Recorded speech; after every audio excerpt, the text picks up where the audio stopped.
नमस्कार, ये है कहानियों का अद्भुत संसार किस्सा कहानी। और किस्सा कहानी में मैं मनजीत ठाकुर आपको सुना रहा हूँ मुंशी प्रेमचंद की लिखी कहानी ठाकुर का कुआं। ये कहानी जो है वो बहुत मशहूर है और ये हिंदी साहित्य में मील का पत्थर मानी जाती है। जोखू ने लोटा मुंह से लगाया तो पानी में सख्त बदबू आई। गंगी से बोला, ये कैसा पानी है? मारे बास के पिया नहीं जाता। गला सूखा जा रहा है और तू सड़ा पानी पिलाए देती है। गंगी प्रतिदिन शाम पानी भर लिया करती थी। कुआं दूर था, बार बार जाना मुश्किल था। कल वो पानी लाई तो उसमें बिल्कुल भी बदबू नहीं थी। आज पानी में बदबू कैसी? लोटा नाक से लगाया तो सचमुच बदबू थी। जरूर कोई जानवर कुएं में गिरकर मर गया होगा, मगर दूसरा पानी आवे कहां से? ठाकुर के कुएं पर कौन चढ़ने देगा? दूर से लोग डांट बताएंगे। साहू का कुआं गांव के उस सिरे पर है, परंतु वहां भी कौन पानी भरने देगा? कोई तीसरा कुआं गांव में है नहीं। जोखू कई दिन से बीमार है। कुछ देर तक तो प्यास रोके चुप पड़ा रहा, फिर बोला, अब मारे प्यास के रहा नहीं जाता। ला थोड़ा पानी नाक बंद करके पी लूं। गंगी ने पानी नहीं दिया। खराब पानी से बीमारी बढ़ जाएगी इतना जानती थी, परंतु ये नहीं जानती थी कि पानी को उबाल देने से उसकी खराबी जाती रहती है। बोली, ये पानी कैसे पियोगे? न जाने कौन जानवर मरा है। कुएं से मैं दूसरा पानी लाए देती हूं। जोखू ने आश्चर्य से उसकी ओर देखा। पानी कहां से लाएगी? ठाकुर और साहू के दो कुएं तो हैं, क्या एक लोटा पानी नहीं भरने देंगे? हाथ पांव तुड़वा कर आएगी और कुछ नहीं होगा। बैठ चुपके से। ब्रह्म देवता आशीर्वाद देंगे, ठाकुर लाठी मारेंगे, साहू जी 1 के 5 लेंगे। गरीबों का दर्द कौन समझता है? हम तो मर भी जाते हैं तो कोई द्वार पर झांकने नहीं आता। कंधा देना तो बड़ी बात है।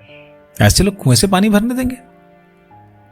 इन शब्दों में कड़वा सत्य था। गंगी क्या जवाब देती, परंतु उसने वो बदबूदार पानी पीने को नहीं दिया। रात के 9 बजे थे। थके मांदे मजदूर तो सो चुके थे। ठाकुर के दरवाजे पर 10-5 बेफिक्रे जमा थे। मैदानी बहादुरी का तो अब जमाना रहा नहीं, न मौका। कानूनी बहादुरी की बातें हो रही थी। कितनी होशियारी से ठाकुर ने थानेदार को एक खास मुकदमे में रिश्वत दी और साफ निकल गए। कितनी अक्लमंदी से एक मार्के के मुकदमे की नकल ले आए। नाजिर और मोहतमिम सभी कहते थे नकल नहीं मिल सकती। कोई 50 मांगता, कोई 100। यहां बेपैसे कौड़ी नकल उड़ा दी। काम करने का ढंग चाहिए। और इसी समय गंगी कुएं से पानी लेने पहुंची। कुप्पी की धुंधली रोशनी कुएं पर आ रही थी। गंगी जगत की आड़ में बैठी मौके का इंतजार करने लगी। इस कुएं का पानी सारा गांव पीता है, किसी के लिए रोका नहीं। सिर्फ ये बदनसीब नहीं भर सकते। गंगी का विद्रोही दिल रिवाजी पाबंदियों और मजबूरियों पर चोटें करने लगा। हम क्यों नीच हैं और ये लोग क्यों ऊंचे हैं? इसलिए कि ये लोग गले में तागा डाल लेते हैं। यहां तो जितने हैं एक से एक छिटे हुए हैं। चोरी ये करें, जाल फरेब ये करें, झूठे मुकदमे ये करें। अभी इस ठाकुर ने उस दिन बेचारे गरड़िए की भेड़ चुरा ली थी और बाद में मार कर खा गया। इन्हीं पंडित के घर में तो 12 मास जुआ होता है। यही साहू जी तो घी में तेल मिलाकर बेचते हैं।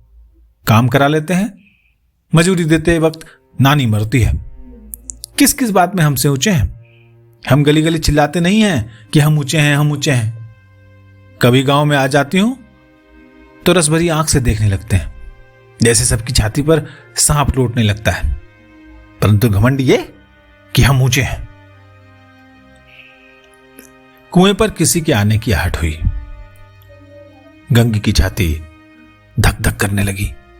कहीं देख ले तो गजब हो जाए, एक लात भी नीचे न पड़े। उसने घड़ा और रस्सी उठा ली और झुककर चलती हुई एक वृक्ष के अंधेरे साए में जा खड़ी हुई। कब इन लोगों को दया आती है किसी पर? बेचारे महंगू को इतना मारा कि महीनों लहू थूकता रहा। इसलिए तो कि उसने बेगार नहीं दी थी, और इस पर ये लोग ऊंचे बनते हैं। कुएं पर स्त्रियां पानी भरने आई थी, इनमें बात हो रही थी। खाना खाने चले और हुक्म हुआ कि ताजा पानी भर लाओ, घड़े के लिए पैसे नहीं है। अरे हम लोगों को आराम से बैठे देखकर जैसे मर्दों को जलन होती है। हाँ, ये तो नहीं हुआ कि कलसिया उठाकर भर लाते, बस हुक्म चला दिया कि ताजा पानी लाओ। हम तो जैसे लौंडिया ही हैं। अरे लौंडिया नहीं हो तो क्या हो तुम? रोटी कपड़ा नहीं पाती, 10-5 रुपए भी छीन झपट कर ही तो ले लेती हो, और लौंडिया कैसी होती हैं? अरे मत लजाओ दीदी, छिन भर आराम करने को जी तरस कर रह जाता है। इतना काम किसी दूसरे के घर में कर देती तो इससे कहीं आराम से रहती। ऊपर से वो एहसान मानता। यहां काम करते करते मर जाओ, पर किसी का मुंह ही सीधा नहीं होता। दोनों पानी भरकर चली गईं तो गंगी वृक्ष की छाया से निकली और कुएं की जगत के पास आई। बेफिक्रे चले गए थे। ठाकुर भी दरवाजा बंद कर अंदर आंगन में सोने जा रहे थे। गंगी ने क्षणिक सुख की सांस ली। किसी तरह तो मैदान साफ हुआ। अमृत चुरा लाने के लिए जो राजकुमार किसी जमाने में गया था, वो भी शायद इतनी सावधानी के साथ और समझबूझकर नहीं गया हो। गंगी दबे पांव कुएं की जगत पर चढ़ी। विजय का ऐसा अनुभव उसे पहले कभी नहीं हुआ था। उसने रस्सी का फंदा घड़े में डाला, दाएं बाएं चौकन्नी दृष्टि से देखा, जैसे कोई सिपाही रात को शत्रु के किले में सुराख कर रहा हो। अगर इस समय वो पकड़ ली गई तो फिर उसके लिए माफिया रियायत की रत्ती भर उम्मीदें। अंत में देवताओं को याद करके उसने कलेजा मजबूत किया और घड़ा कुएं में डाल दिया। घड़े ने पानी में गोता लगाया, बहुत ही आहिस्ता, जरा भी आवाज नहीं हुई। गंगी ने 2-4 हाथ जल्दी जल्दी मारे। घड़ा कुएं के मुंह तक आ पहुंचा। कोई बड़ा सहजोर पहलवान भी इतनी तेजी से नहीं खींच सकता था। गंगी झुकी कि घड़े को पकड़कर जगत पर रखे कि एकाएक ठाकुर साहब का दरवाजा खुल गया। शेर का मुंह इससे अधिक भयानक नहीं होगा। गंगी के हाथ से रस्सी छूट गई। रस्सी के साथ घड़ा धड़ाम से पानी में गिरा और कई क्षण तक पानी में हिलकोरे की आवाजें आती सुनाई देती रही। ठाकुर कौन है पुकारते हुए कुएं की तरफ आ रहे थे और गंगी जगत से कूदकर भागी जा रही थी। घर पहुंचकर देखा, जोखू लोटा मुंह में लगाए वही मैला गंदा पानी पी रहा है।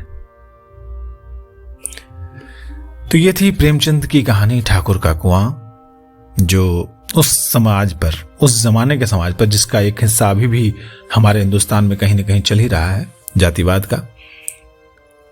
एक कड़ी टिप्पणी थी और इसमें महिलाओं की स्थिति भी आप देखेंगे कि उन पर भी एक टिप्पणी छोड़ जाते हैं प्रेमचंद। ये प्रेमचंद की महानता थी। ये कहानी आपको अच्छी लगी हो तो आप अपने बच्चों को सिखाएं, सुनाएं और अपने सभी दोस्तों में बांटें, बताएं कि हमारे साहित्य में इतनी महान कहानियां प्रेमचंद जी लिख करके गए हैं। कैसा कहानी को लाइक कीजिए, शेयर कीजिए। आवाज मंजीत ठाकुर की थी। नमस्कार।